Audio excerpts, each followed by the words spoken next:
waiting for months. I have no intention.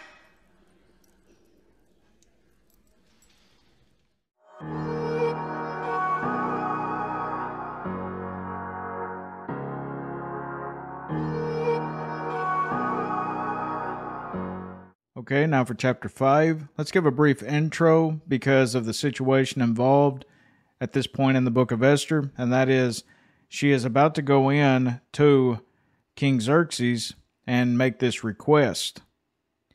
Alexander McLaren noted how patriotism is more evident than religion in the book of Esther.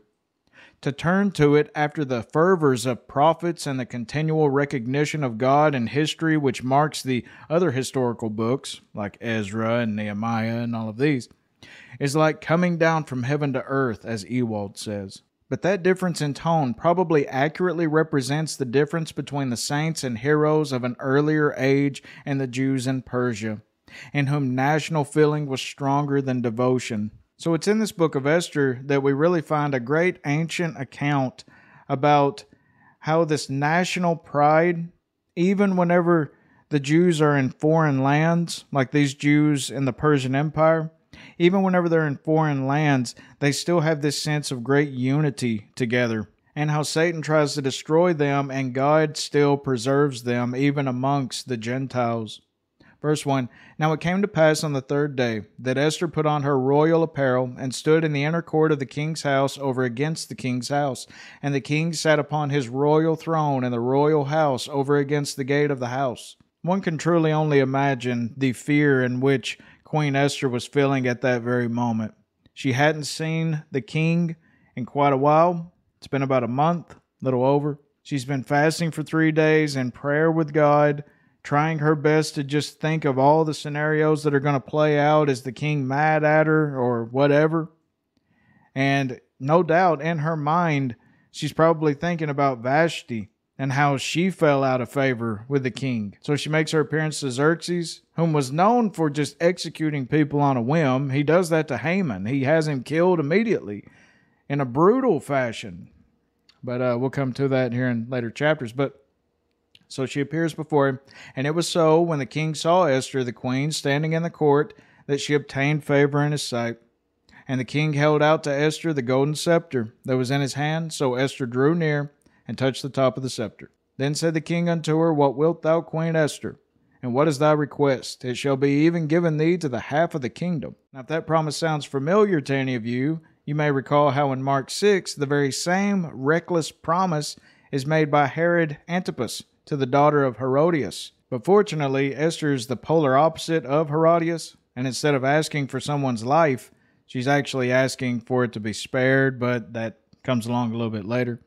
Verse 4, And Esther answered, If it seem good unto the king, let the king and Haman come this day unto the banquet that I have prepared for him. Then the king said, Cause Haman to make haste, that he may do as Esther hath said. So the king and Haman came to the banquet that Esther had prepared. And the king said unto Esther at the banquet of wine, What is thy petition? And it shall be granted thee.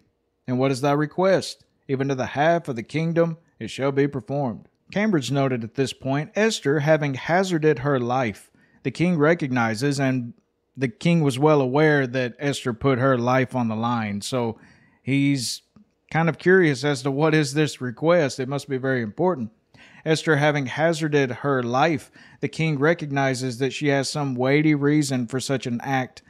And in the cheerfulness induced by the banquet, a frame of mind upon which Esther had doubtless calculated, he repeats his question towards the end of the feast. Verse 7, Then answered Esther and said, My petition and my request is, if I have found favor in the sight of the king, and if it please the king to grant my petition and to perform my request, let the king and Haman come to the banquet that I shall prepare for them, and I will do tomorrow as the king hath said, meaning I'll tell you my petition.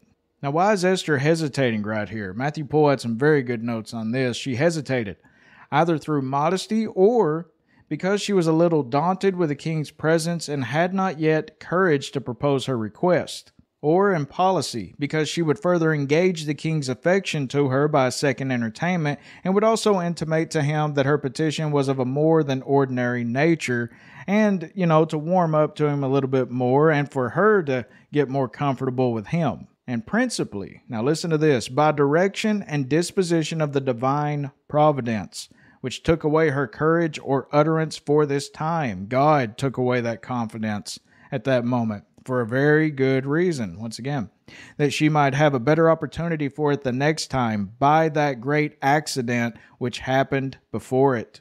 Little did Esther know what was about to transpire. See, if she would have made her petition right then, it would not have been as beneficial.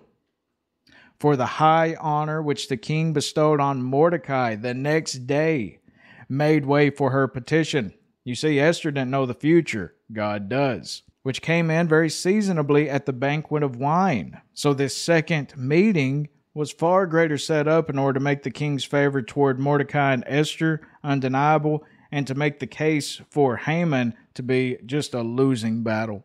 Verse 9, Then went Haman forth that day, joyful and with a glad heart. But when Haman saw Mordecai in the king's gate, that he stood not up, nor moved for him, he was full of indignation against Mordecai. Nevertheless, Haman refrained himself, and when he came home, he sent and called for his friends and Zeresh his wife. And Haman told them of the glory of his riches, and the multitude of his children, and all the things wherein the king had promoted him, and how he had advanced him above the princes and servants of the king. Haman said moreover, Yea, Esther the queen did let no man come in with the king unto the banquet that she had prepared but myself.